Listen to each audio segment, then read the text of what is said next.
actually just straight up lied to you because it is in fact not morning. Well, I mean by definition, it is in fact morning, but at least for me, and I think for a lot of people, this is more of an apt time to say goodnight. Like I hear goodnight at this time more than I've ever heard good morning. And if we're talking overall vibe, I don't think good would be the word that I use to describe this. You might be asking me like, hey, is it pouring outside? It sounds like the perfect ambient reading weather. Wrong. It's literally just my hatch making it quiet enough in my brain so that I could fall asleep before doing this. You know when you have an airplane to catch in the morning and your brain is like, I'm just gonna keep you a little bit awake all night so that like rest that you really needed for this long day, you're not gonna get tons of that. Let me just pause the rain for you for a sec. Hi, hello, it's nice to see you. I'm glad you could make it. You can see the title. You have an idea of what is going on. Every single time I think to do one of these, I'm like, it's gonna be so fun. These are so fun to film and edit. They're my favorite videos. Yay. And then my alarm goes off at 2 in the morning and I question every single one of my life decisions that I've ever made in my entire life and wonder how I got here. However, I have a good reason for this one. Normally, even my mom is like, no,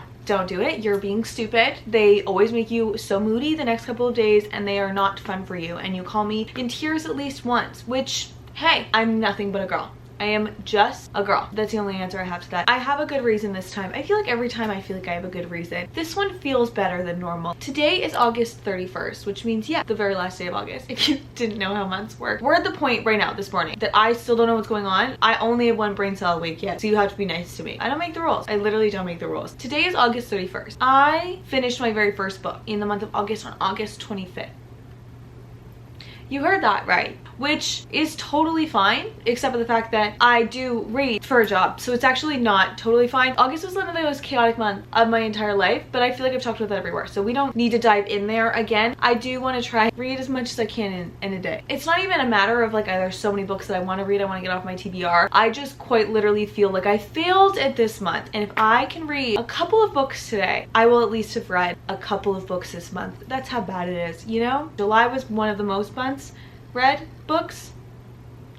Okay. I mean, you said nothing. July was one of the months that I read the most books ever. August is now looking so sad in comparison. So I thought to alleviate that, we could read for 24 hours straight. I haven't even said what we're doing yet. I think it's because I'm hiding from it. Like if I don't say it, it's not real. The alarm is about to be set and we're gonna read for 24 hours straight. Hey, every single time I sit down to do this, I am like, why, babe? Literally no one asked. Literally no one is forcing you to do this. And it's of my own volition that I am sitting here. And if you're like, hey babe, you're crazy, I'd have to agree with you. I don't know totally where today is gonna take me, but I'm also kind of lying when I say that because I feel like I have kind of a clear vision in my head of how I want today's reading to go if all goes to plan, which it has never ever one singular time gone to plan. Last time that I did this, I let myself do I think like 18 hours and then 6 hours the next day. Not the plan. Not the plan, because then that would be books read in September technically, even though we're doing 2-2. The attempt is 24 hours straight, which future Maddie might regret me saying that and be like, babe, we could have just done 18 and 6 again. That was so much more feasible. We're attempting to do 24 hours straight. I'm about to turn the timer on. I think I'm going to start with Same Time Next Summer by Annabelle Monahan. I read Summer Romance by her in July, loved it, and then kind of forgot about it, and then went to edit the video that book was in and was like, no, I loved that so much. I loved the way that she writes. I want to get something else from her. So I got Same Time Next Summer for no reason other than the fact that it was cheaper than the other options when I was looking to buy another Annabelle Monahan book. So I actually have no idea what it's about. However, I do know that it's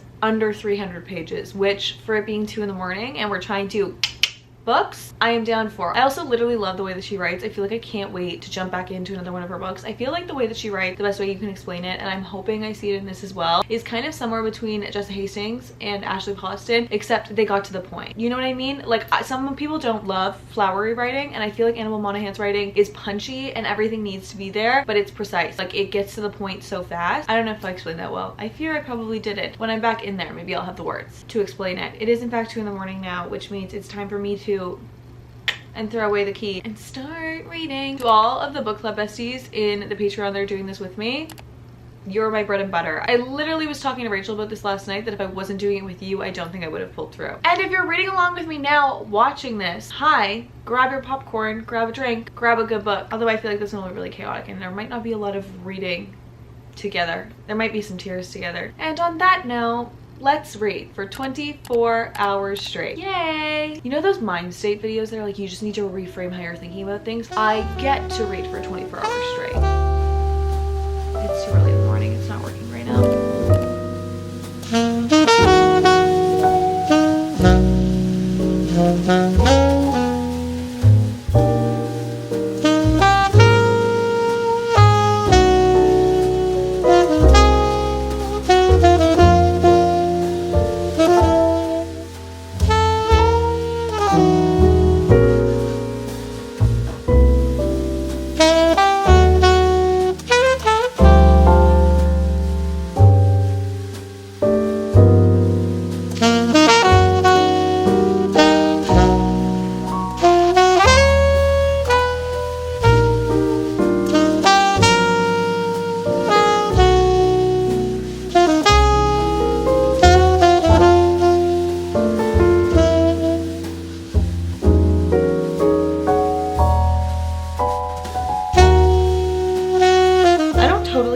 How to explain it, but something about this feels like an adult version of The Summer I Turned Pretty. Like, not in premise, but like in overall aesthetic and vibe. So actually nothing like The Summer I Turned Pretty, but it feels like that for me.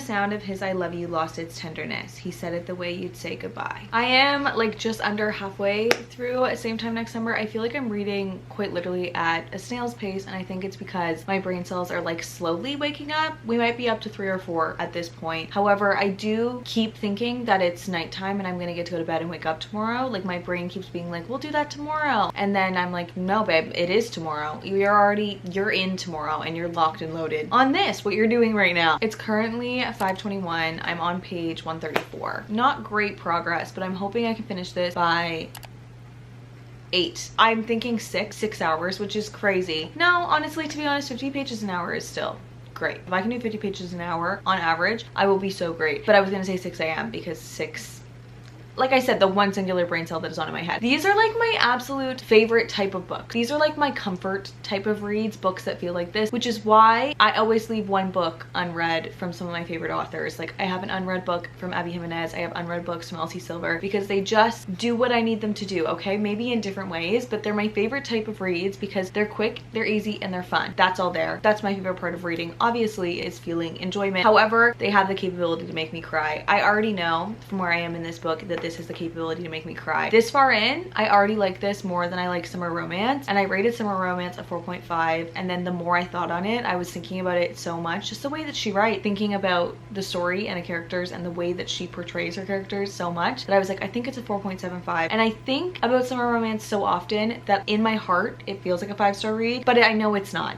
Like, there were things about it that I just like wasn't totally connected to. However, I feel connected to this so much. I feel connected to these characters so much, which is shocking because it's 5 in the morning and I've been reading it since 2, and there's no B. I don't know why I started that like it was gonna be a list. I didn't have a second thing in my head, but I was hoping I could come up with one while I started talking. We're following our main character, Sam, and we're jumping through time, but not in a way that is dual timeline, because you know I have a tough time getting through those, okay? We're following Sam, and during part 1, we're doing then and now, and her family has always gone to the beach. It's her first time going back to the beach with her now fiance, Jack, and she's nervous about going back. She's like, there's 2 Sams in this world. There is the Sam that I was growing up, being a carefree kid, just loving life at our summer house, and then there is the me that I put back together after the heartbreak that happened at that summer house. Her and Jack are set to get married, and her parents are like, what if you got married here? We really would like if you got married here, please come. And she's like, fine, I'll appease you. We'll come for a week. As long as her and Jack have been together, Jack has not seen this version of Sam, this life that Sam lived growing up, but her childhood love, her first real heartbreak, her first real intense love happens there, and they are neighbors. And for the first time in years, his family is not renting out their cottage, and he is also there, and we get some of his point of view in the then, like we get now chapters that are happening modern day right now in the book right now, not right now. I don't know, I felt the need to clarify that. Obviously it's not happening right now, fictional, but we get then chapters from Wyatt as well. And just, I am shocked by the way that she writes every single time that I read it. She is so effective and to the point, but in a way that is not necessarily romanticized, but is lyrical and beautiful. And she has these little isms in her books. Like in Summer Romance, it was Champagne Summer, which I'm sure you've seen everywhere on book social media, and when the character was feeling good, she was carbonated, and when she wasn't, she was flat. There are so many isms in this as well that just like nicknames that just make the story feel so all-encompassing and so emotional and so real life. She's not overly romanticizing and drawing out explanations of things. It's just like the way that she writes things, they pack a punch is the best way that I can explain it. I've annotated so much of this so far, just literally every other page, because there's just moments in this, they just feel like tender. I don't know how to explain it. She writes these characters that are kind of just getting enough. In Summer Romance, the guy that she was married to was just kind of enough, and in this, Jack, the guy that she's engaged to, is just kind of enough. Like, he's the safe option. He doesn't make her feel how she felt when she was with Wyatt, but she doesn't think she could ever recover from something like that again. It would be comfortable. He's safe. She literally describes him as a very well insured house, which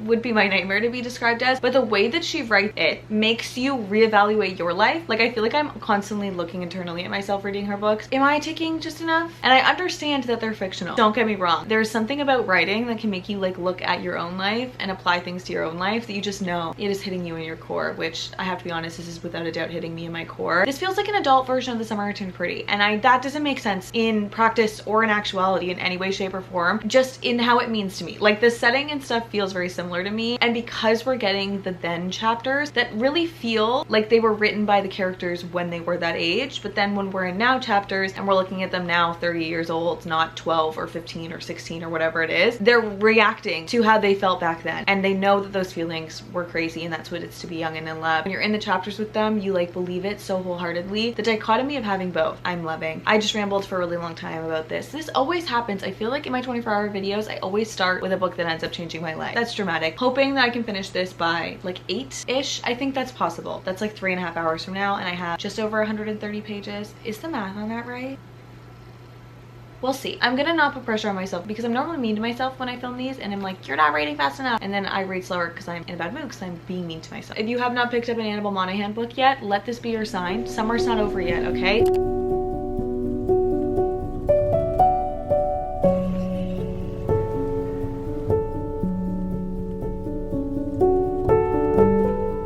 Something about the way that she writes and the way that she understands her characters is so unique. Like, I tried to explain it when I was reading Summer Romance, but I feel like so many authors need like periphery experiences and characters to tell you how a character is, like to tell you how they are in their core, the way that they feel about things and the way that they would react in situations. And you get some amazing 600-page romances out of that. There is an art and something unique about the way that she builds her characters out and knows them, that you feel like they're real people to you in such a short amount of time. Like, they're so precise and narrowed down and zeroed in on. They feel like such real humans, but you're getting it in this snapshot of a standalone romance that is so quick, which is a unique ability that not very many authors I've come across can do.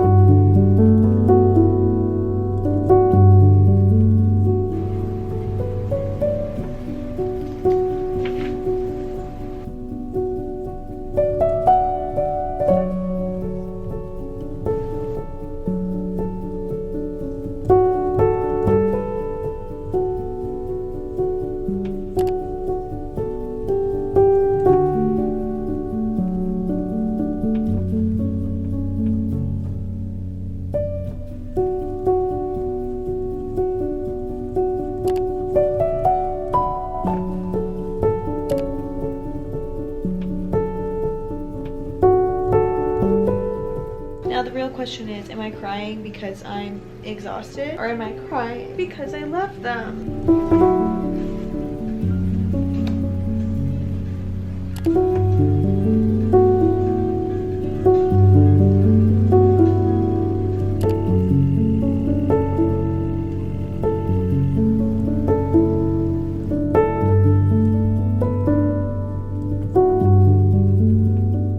Always when I'm filming these videos, I keep myself in bed and don't let myself get up until I finish the first book, and then I take a break. I take Chance on a really good walk, try and reacclimate. And I will be honest, I did definitely take like a 10-minute stare at the wall breather before, and then like a good 30-minute one after, because the brain cells, they're clicking into place now. I feel like I'm slowly waking up. However, I feel like this is the most tired I've been doing one of these, which not a great start, okay? I never thought that I would have a routine for filming reading for 24 hours straight. That was not on my 2024 bingo card, but here we are. But here we are. Same time next summer by Annabelle Monaghan. As always, I'm gonna leave full thoughts, opinions, reviews, and ratings for the end for time's sake, and also so that I can like sit on my ratings for a little bit and like make sure I'm confident in them when I'm telling you them, because I feel like when you think on ratings for a little bit, sometimes they change at least a little bit. Why don't you take a shot every single time I say a little bit? Because actually don't, because that would be a bad idea. I was hoping going into this that I would find like the same kind of unique reading experience and unique writing that I found in Summer Romance, and she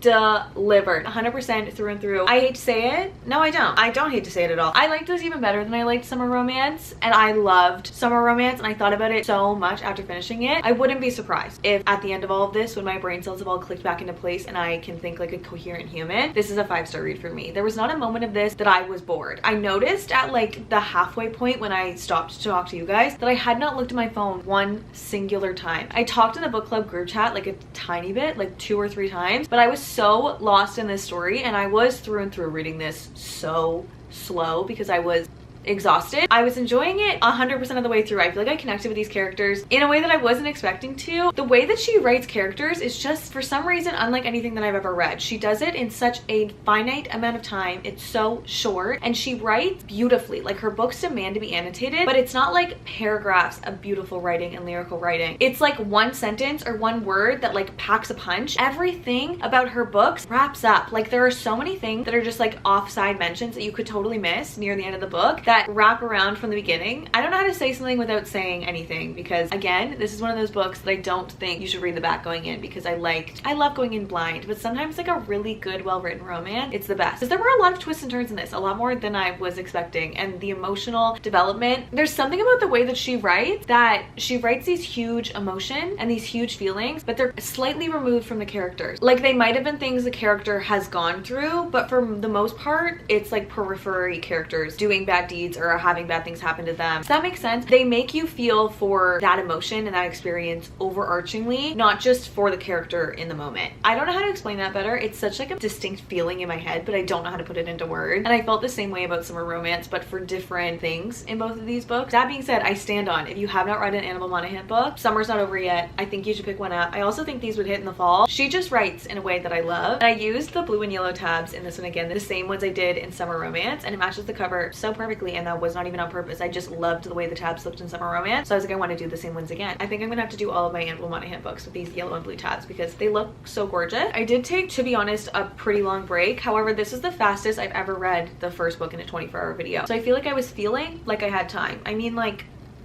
I have all the time in the world. If I really wanted to stop reading, I could. However, I won't. I'm gonna try with everything in me, but I did take a pretty hefty break. I think I finished this at like 8:55, and I think it's 10:45 now, which I could have napped in that time. I did not do that. I just spent a lot of time staring at the wall and then putting stuff on my face so that when I'm editing this, I'm not like, babe, you look so tired, because there's nothing worse than staring at your own face and being like, yuck. You know, I feel like I want to go into another book. My brain cells are clicked in, okay? Obviously, I want to go into another book. That's the whole point of this video, okay? I want to go into a book now. Obviously, that's literally the point.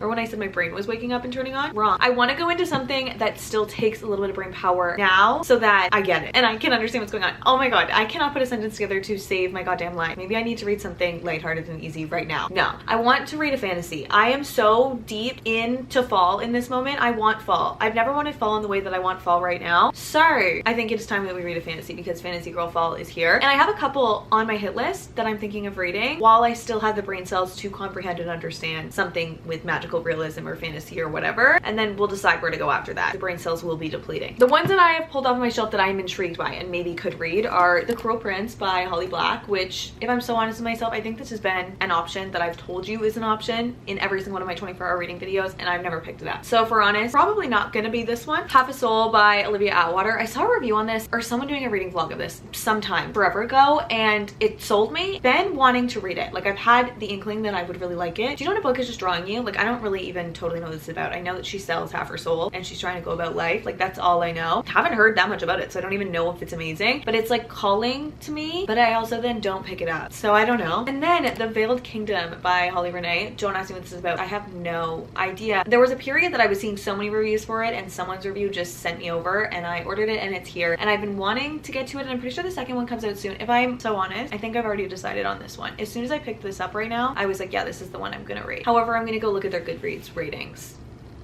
I don't think I've ever really picked a book based off its ratings, but I can't decide. I'm thinking it'll probably be this. My phone just fell off. It's also tired, but I'm gonna give myself 10 more minutes to think. I shouldn't though.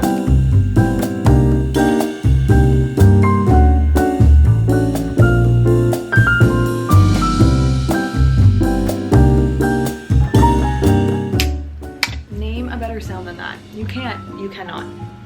I have literally no pink tabs anywhere. I don't know how that's possible when I have 900 tabs in my room right now and no pink ones. So these kind of assortment of red and orange is gonna have to do. However, how much would pink have eaten on this? I never have any idea what to listen to when I'm reading fantasy books. Like, the fantasy playlist that I find that first come up on Spotify are sometimes like too much, like they're doing a lot. And for some reason, just the regular playlists that I normally listen to when I'm reading don't hit as hard with fantasy. So if you have any good fantasy playlist recommendations, let me know, because I'm in the market. The font in this is kind of huge, which I must say the 24-hour readathon in me really appreciates.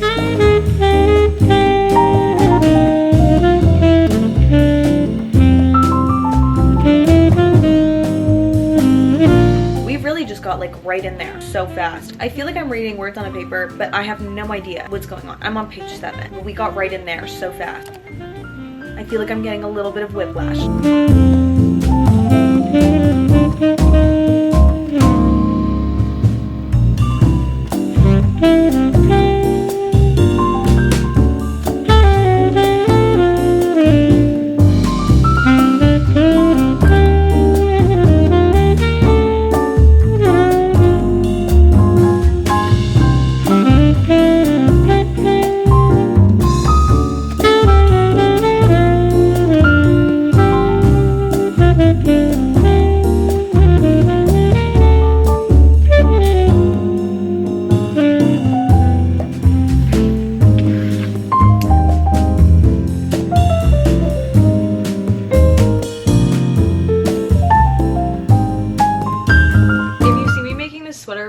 Personality this fall. Mind your business. No, but actually I'm obsessed. On a more relevant note, I have like just under 100 pages I think left in this. Yeah, just under 100 pages. I'm on chapter 16 of The Veiled Kingdom. Let me checking the title, like I'm not currently reading it. I feel like this is always the part of the day that I start to crash a little bit, and I notice that I'm just reading like exceptionally slow. We're just past halfway. I'm like 13 and a bit hours in right now, so not too bad if I do say so myself. This is not what I expected, but hear me out. So goddamn entertaining. So entertaining. We're essentially following Naira, who is the princess in this fae kingdom. Me trying to explain any fantasy plot ever, but then trying to do so on 3 hours of sleep. I apologize in advance. She is the princess to this kingdom who has a tyrant king who, like, during the tithe, which I feel like if we read fantasy, we all know what a tithe is at this point. I didn't before reading fantasy, but basically like a yearly tax. The king takes some of everybody's magic. I will say, we got into this so fast. I have a lot of gripes with this book, okay? We got into it so fast. There was no establishing anything. No establishing a magic system, a world, anything. We just like, we dived right in there, which for a 300-page fantasy that's gonna be a series and is supposed to just be a fun time, I'm not mad at it, but I was confused for a very long time. Not confused because the world is hard to understand. The world is not hard to understand. I just didn't know what I was reading. Like, I didn't know who anyone was. How it's written is a little bit odd to me. It's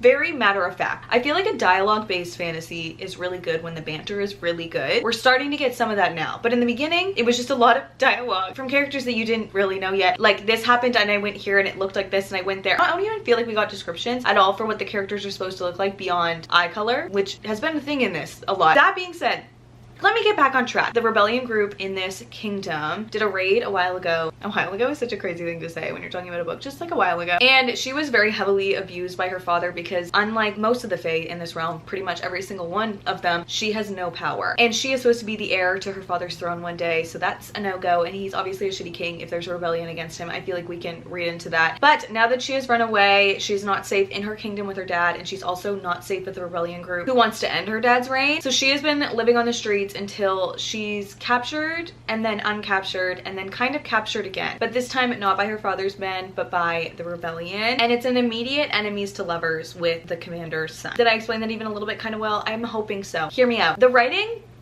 it's written on there. There are words on these papers, okay? It's very much so just fine. It's really just fine. It's good. It's okay. That being said, why the fuck am I so intrigued? Why am I so locked and loaded on this? Like, I haven't really gotten bored reading this. Seemingly not a ton has happened. It's written like pretty basically. Like, the world is not that big. Story is not that crazy big or hard to understand. And the characters aren't like that fleshed out yet. So I have no explanation for why I'm so locked in and intrigued and enjoying this. We'll see where it goes in the last 100 pages.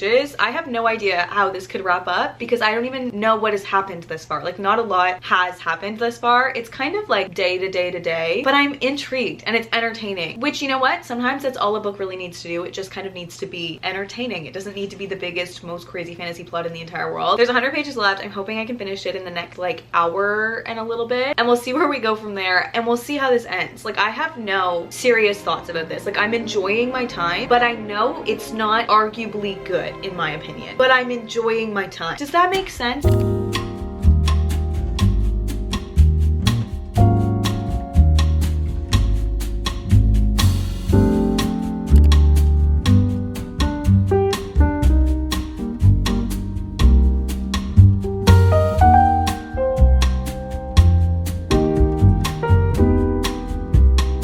I have 10 pages left and I have literally no idea where this could go. Like, I don't even understand the conflict in this book. Like, I do. I understand the overarching one. But I don't understand how that could wrap up in 10 pages. It couldn't. And I know that there's a sequel, but I don't even know. There's been no clues.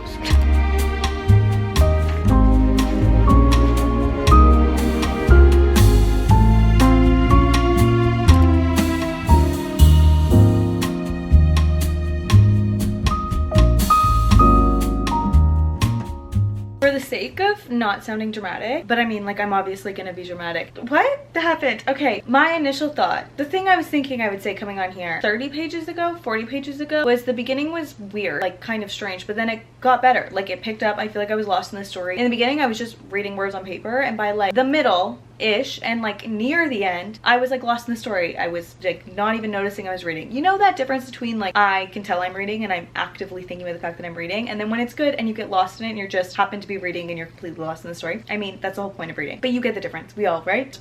I fear I'm over explaining. And then the tension got cut, the banter got cut, the spice in this, once we got spice, we got nothing but spice, and all the plot points happened with spice. I don't know. Wasn't a huge fan of the spice, if I'm honest. You know those books that you read and you're like, I don't understand how anybody could not like this. This is not that. It was enjoyable. It was entertaining. I enjoyed it. I will say the last like 20, 30-ish pages, I skim read because it was just, I just read the dialogue for the most part because it was just spice on spice on spice. And that was how we got the plot. So I did need to read the dialogue. I enjoyed it. I don't think I liked it.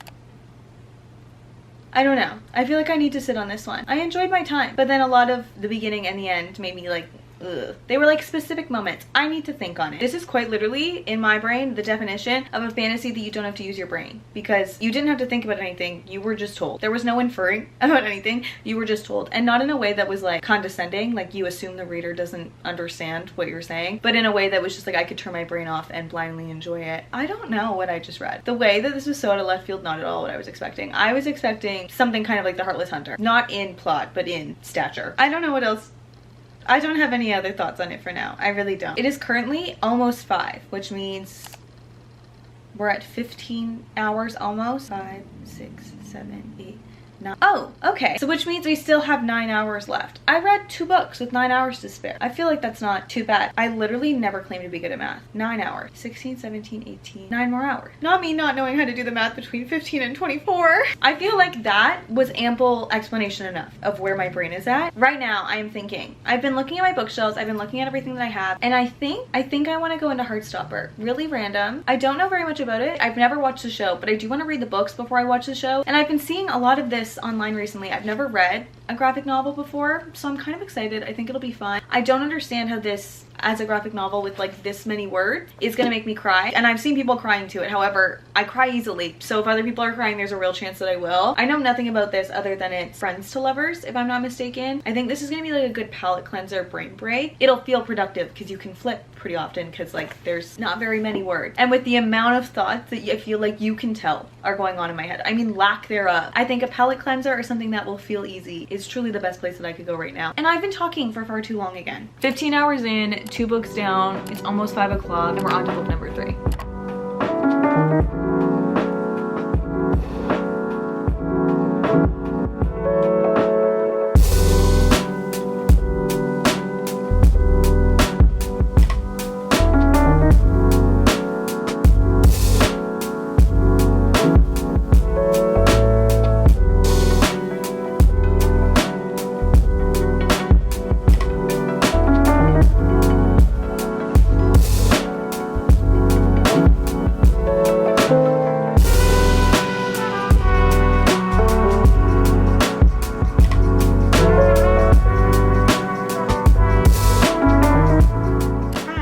Absolutely crazy to drink a Red Bull right now if I have to stay up till 2? Kind of crazy. Is it bad for me? Red Bull in general is bad. Yeah, obviously. But like... No, I think you'll still fall asleep either way. I think there's a better chance I'll actually finish it. Yeah. The thought process is caffeine has a half-life of 6 hours, and I had my first one more than 6 hours ago. I'm not recommending ever having more than one coffee or energy drink ever, but I fear if I have an addiction, this is what it is too. And 6 hours from now will be an hour before we finish this challenge. So it feels like the logical choice if I actually do want to complete this. And in my brain, I do want to complete this. The mind switch that I've had from sitting in my bed this morning and being like, I might take a nap, or I might not do it all the way through today. I don't know that person over there. I don't know her, because this person right here is planning on finishing it. Catch me in 4 hours and ask me my opinion about everything then. It is quite a bit later now. I decided to pick up, read, and finish the first book in the Heartstopper series. And then I was like, you know what? That was such a quick, easy read. I feel like I can go take a break. So I took a chance on like a pretty good walk, listened to nothing, just palate cleanser, absolutely empty, completely cleared my brain of everything, which I mean wasn't all that hard. There's not usually much going on up there anyways. It took me like an hour-ish to read, I want to say, and it's now 7:15. So I took like an hour-ish off, which I think was the right choice, because I think if I immediately went into another book after reading this, it would feel really dense after how easy this was. Part of me feels like this was cheating because I read the entire 275-page book in an hour. I tried really hard to like focus on everything and take everything from it. I've never read a graphic novel before. Like I don't know what I'm doing, but I just wanted to try and have fun with it. If you have not heard about Heartstopper, which we are clearly living on very different sides of social media because I see so much about this and I had such serious FOMO at missing out on reading it. And it's also a show. So I feel like I need to catch up on the books, which I feel like won't take very long to watch the show. And in her first YA book, the main character in this is sister. Charlie is the younger brother of the main character that is in her first book. And she always pictured their story and their backstory of Charlie and Nick together. And that's what the Heartstopper series is. Just like a little graphic novel. I know it deals really heavily with mental illness and stuff. Even straight out of the gate in this, it's dealing with some pretty intense topics for being a book that I read in an hour. I'm honestly really curious and excited to see where this goes and stuff. I feel like I had FOMO having not read it, but I do feel like I cheated having read it in this because it was so fast and it counts as a whole book. Does it count as a whole book? I don't know. I mean, I always get so conscious filming these videos that people are gonna be like, that doesn't count as reading, or you took a long break, or you're not reading very fast, which is so stupid, but my tired brain always goes to overthinking and over worrying. And I've been talking in the group chat with you guys so much today, and you are the only reason that I am still going. I have just under 7 hours left, and I feel like there were a couple of different ways that I could take this. Initially, like this morning, I thought at this point in the day I was gonna maybe pick up This Is How You Lose the Time Time War, which is so much shorter than I thought it was. I've heard so many amazing, beautiful things about this, about how it's so many people's favorite book, and it's only 190 something pages. I've heard it's crazy impactful. And while I don't know a ton about it, I know it is correspondence between two rival agents during, I'm assuming, a wartime, and it's either there were covered letters or it's in the moment with their letters. There's a V.E. Schwab recommendation on the back of this book. Like, I think that this would be so beautiful and impactful, and a big part of me thinks that I should save it for that reason. I think it'll be a quick read, but I want to make sure I'm in a headspace. I think I could be, but in a headspace that I can go in and like really appreciate it for what it is. The other book that I'm now kind of really thinking of going into is Half a Soul, and I was looking at the Goodreads ratings before I picked up The Veiled Kingdom. So many of the reviews about this were like Bridgerton but making magic, which is kind of my favorite sentence. I kind of felt the same way about The Heartless Hunter. Like, it felt like a Regency era meets fantasy and witches. I don't know how to explain it. So that sentence in itself did kind of sell me on this. I know this is gonna be absolutely nothing like Heartless Hunter. Well, it might be. I have no idea. It's also only like 278 pages, which I feel like I could actually finish in the amount of time. This would be like probably the exact amount of time, if I'm honest with myself, with how tired I am predicting I will be in a little bit. Although I guess I'm trying to fight that. So maybe I'll read like the fastest I've read all day. And then if I'm so honest, I feel like I need to make a decision in the next like 3-4 minutes what I'm gonna pick up. But there's such a big part of me that is like, you were productive. You've read 3 books already, and there is nothing in this world that I ever truly want to do more than reread Magnolia Parks. I'm currently in my reread of Magnolia Parks Into the Dark. I've been doing it for so long. I'm on chapter 25, page 220. Like, there's nothing I want to do more than this. I feel like this is the wrong choice. It really does feel like cheating because I've already read this, so you guys already know what I think about this. But the challenge isn't necessarily to read new books for 20. Holding this makes me want to read it so badly. However, I still have like 500 something pages in this, so there is no world that I would finish this in this video, which just feels kind of incomplete. The whole reason that I'm rereading this is so I can annotate this copy, and like, there are so many annotations in here, it's every single page basically, that I feel like it wouldn't be a lot of reading, but it would be a lot of crying and annotating, which might not be the point of this. We'll see what I end up picking up. I feel like it'll probably be Half a Soul. I feel like that's what makes the most sense, but it's not necessarily what my heart wants to do the most. If I'm honest, it's not necessarily what my heart wants to do the most. After being in London and like seeing all the places that they go, and it's top of mind, like, I want to be in this book so badly, and I know this will keep me up. Like, I know that this will always keep my attention. I think I could read this for 48 hours straight and not lift a finger and not look up, but it does feel like cheating. So it's kind of just like a moral dilemma in my own head at this point.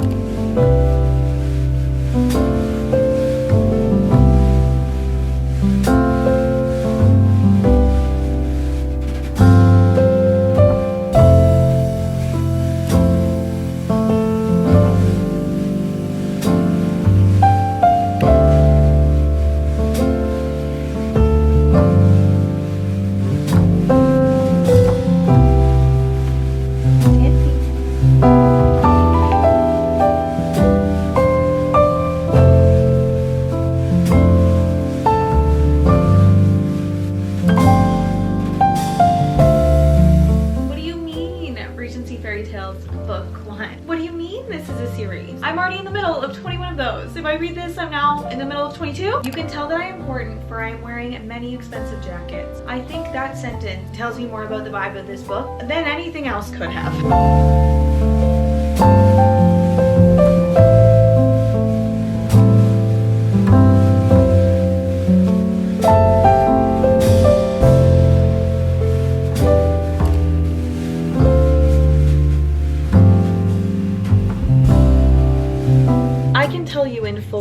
That I was not expecting Regency era English to have banter that hits the way that this is hitting. Our main character Dora has been brought over to Lord Sorcerer, and his friend is saying, I have brought you a greater challenge. And he responds saying, I see that. And what is that you wish me to do with your dog, Albert? Shall I take it outside for a walk? Need I fetch it some treats from the table? You could try and teach me to speak, but I fear that my diction is already better than yours. Like, the ton is going crazy right now.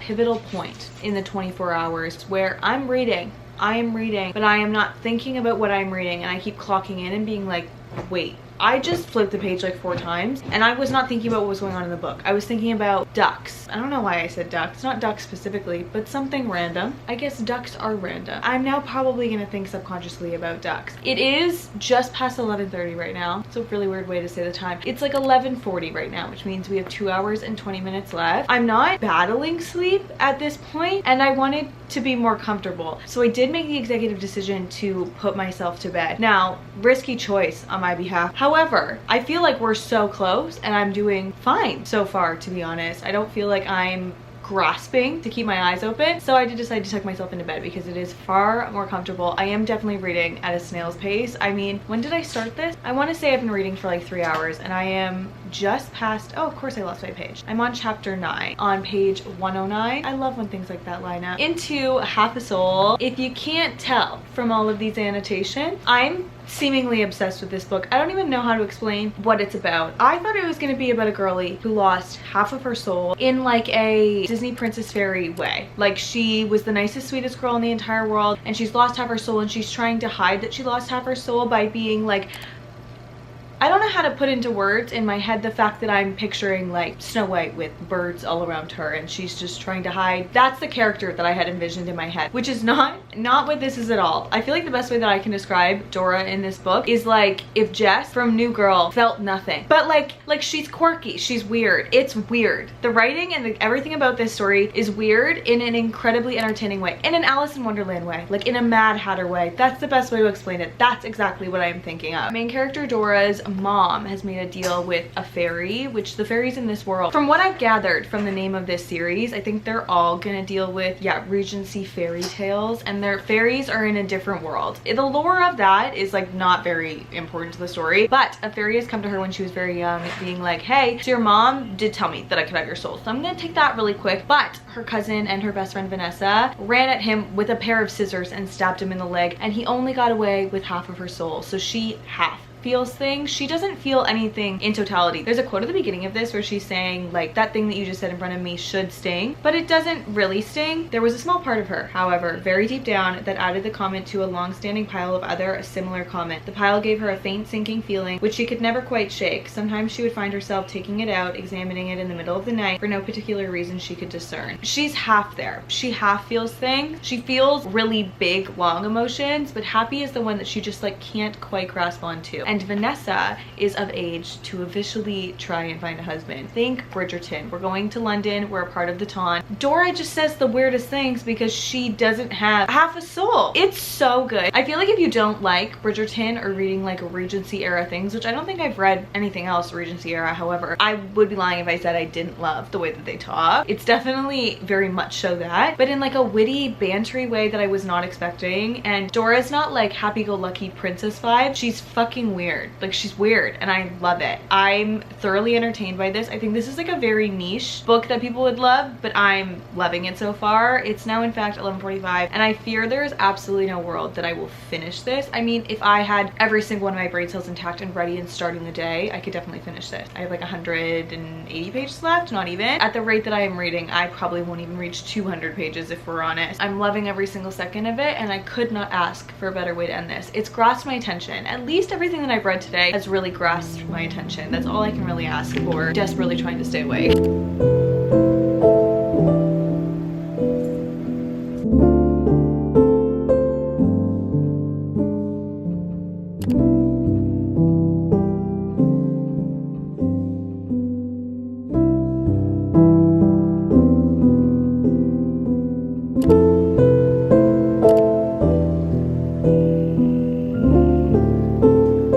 Just like that, it is somehow 2 in the morning again and we've officially read for 24 hours. I have like 10 pages left of Half a Soul, so I think I'm gonna finish that up and then we'll do full thoughts, ratings, reviews, all of that stuff, and my final opinions on this tomorrow once I've slept and am a real human again. This is the least tired I've ever been doing one of these. Like I am normally at this point like battling sleep. Like I feel like the last few times that I've done this, I had to pull out my phone to scroll for like 2 or 3 minutes to have the blue light wake me up again, and I didn't have to do that this time. I think this is the slowest that I've ever done 24 hours. I feel like I was snail pace kind of all day, but I'm not exhausted. So here's to manifesting that I wake up and feel like a normal human tomorrow, because normally after doing these, I need like 4 to 6 business days to recover. I'm gonna finice this since I have the energy. We'll talk tomorrow.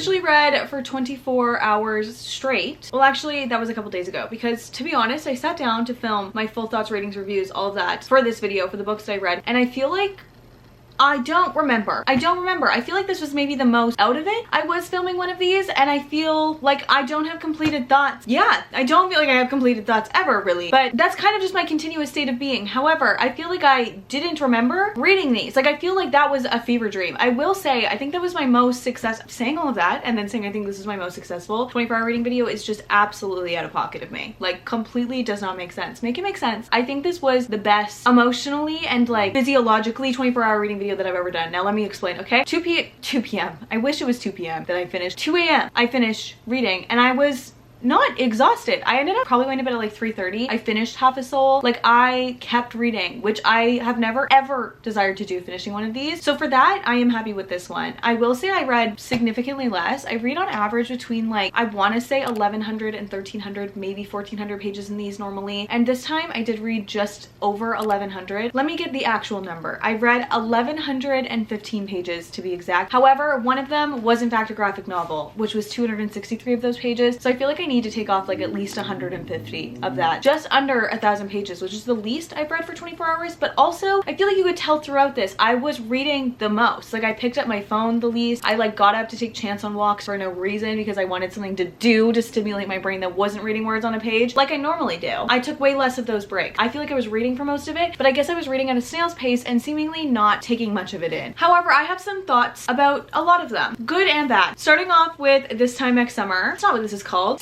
Same Time Next Summer. This like cemented for me that Annabelle Monaghan is one of my favorite authors. I cannot believe this was only 285 pages. I will say the font in here, she's kind of small, so maybe it counts as a little bit more than 285 pages. But I read this quickly. Like, this was the earliest I've ever finished a first book in a video. However, I also read Love Redesign as the first book in a video once, and that's like what, 500 pages? So like, obviously, babe. I loved everything about this. I love everything Annabelle Monaghan does. She has like a very specific way of writing, and her stories have like very specific telltale signs to them. Well, I've only read this in Summer Romance, so I feel like I can't say that from what I can tell. And I was hoping I would get the same vibe from this that I got from Summer Romance, and I 100% did. She writes these characters and this like feeling of kind of having just enough that makes you introspective in a way. Like, it makes you reevaluate things in your life in a way that's not like scary and demanding, like you should really reevaluate your life, babe, if you're relating to this, but more in like a I should go for that thing I want to go for kind of way. Her characters are relatable. They feel like real people, and they do it in such a way that it's so quick, it's so fast paced, and she writes in this like punchy way, like this lyrical writing, but it's like punchy lines versus being like I'm annotating an entire page. And she has these like little teeny tiny tidbits. I don't even remember what it was in this one. Like, I know in Summer Romance it was Champagne Summer, but there's some things in this that I just felt like every single tiny plot point in these books gets so wrapped up at the end, and little things that like you could have totally missed that didn't really matter, but because you noticed them and because they got wrapped up at the end, just lyrically the way that she described things, like she describes a feeling in this and then later on she describes the summation of that feeling, and it's just like if you were just reading it you'd be like, that's a great way to word the end of that feeling and her feeling good at the end of this, but you remember that it's like a note from something. I just love the way that she writes, and I like that a lot of the things that her books deal with are semi-removed. I feel like I can't explain that without telling you what happens in this and Summer Romance, which I'm obviously not going to do, but I will try. Like, the trauma and the things that these characters go through and the way that she describes these feelings in a way that feels so real, like whether it's cheating, grief, loss, all of those things, they feel like somehow kind of removed from the characters. Like, they're dealing with them, but it's not firsthand necessarily. Either happened to them in the past and they can relate to someone or something. I ended up settling on giving this a 4.75. This and Summer Romance really could be 5. Like, I don't know what's stopping me. I think it's just that they're short, and like I wish I had like a little bit more depth on the characters, but I wouldn't change a word in this. Like, it's perfect for what it is, and it did give me 5-star feelings. This could be a 5. I feel like I have to think on it. Now, The Veiled Kingdom by Holly Renee. I feel like I have been duped. I feel like I have been duped. The amount of times that I saw reviews for this, I mean, I saw enough that one made me buy it, okay? Did you love this? I'm seriously asking, because if you did, why? The writing's not bad. It's not good. It's not good. It's okay. The book just starts. I feel like I had whiplash. It was just like the first chapter felt like the third chapter. Like, it was just like, hi, I'm the princess and I'm running away from the king. That's all you get world building wise. And then the banter between her and the character, I don't know, it read just okay. It read just okay. I feel like by the time I got to the point that they were spice, I was like, I don't know you. I don't know you. Where is the spice coming from? I don't know you as a character. I don't know you as a person. And it feels weird to me. And then the end was just spice. I'm gonna read on because I'm curious. But like, was it because I was doing the 24 hours and I just like wasn't connected to it? I don't know. Because people love this and I thought arguably it was bad. I settled on giving it a 3, which is low for me. I know if you're new here and you're like 3's not that low, babe. I don't give books 3s, okay? I am a generous writer. I was entertained. This would be a 0. It would be a 1 or a 2, okay? I was entertained. I wanted to know what was gonna happen. I was locked and loaded, okay? I was not picking up my phone for no payoff. Heartstopper by Alice Oseman. I've seen so much about this and I was like, I feel like I'm missing out. I want to read it. So I picked it up. Was it weird to read it in this because it only took me an hour and it doesn't really count as a 4th book? Yeah, I thought that when I was halfway through 30 minutes in. I did also look up on TikTok, like, am I reading Heartstopper too fast? Should it take me longer? But I was trying to take in all the pictures. Like, I don't think I could have spent more time on each page. I think that this is going to be a really good series. I don't know how to rate a review. Anything graphic novel related. Maybe I'll get better as I read more. I enjoyed it. I feel like I could read the whole series in one day, which I don't want to do because then I feel like it'll kind of graze over my head. I'll never think about it again. So I'm gonna save them. It was good. It was entertaining. And I know it's gonna deal with a lot of topics that are gonna pull on my heartstrings. Now,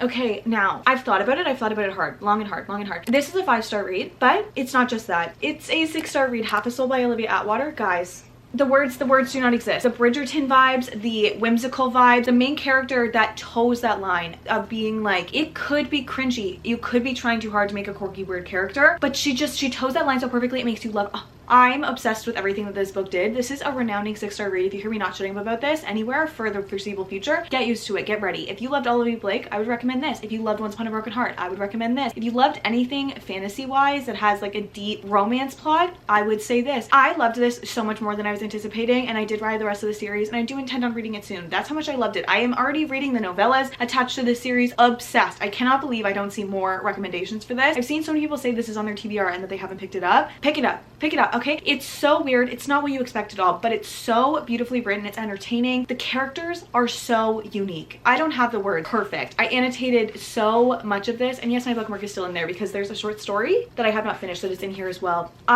So good. And that was reading for 24 hours straight, and I actually did it, and it was way easier than normal. However, I feel like my brain wasn't totally on. Maybe I was like half sleeping throughout the day because I forgot a lot about most of these books that I read. It was done. Let me know if you guys are still liking the 24-hour reading videos because I feel like they help me tick off books on my TBR, and they were pretty much all that I read in August, so I'm glad I did it. But they always take an emotional toll on me for the next couple days. I'm always like a little bit at least out of it for the next little bit. Hence why I'm here a couple of days later trying to tell you what I read, because I feel like my brain still hasn't fully processed. If you take anything from this, it's that if you read like me, pick up half a soul. Pick up half a soul. And it's still summer, so read an Annabelle Monaghan book. And that's all I have to offer you. Not much, to be honest. But if you made it this far, I love you. I hope you're having a great day, and I hope to see you in the next one. Love you.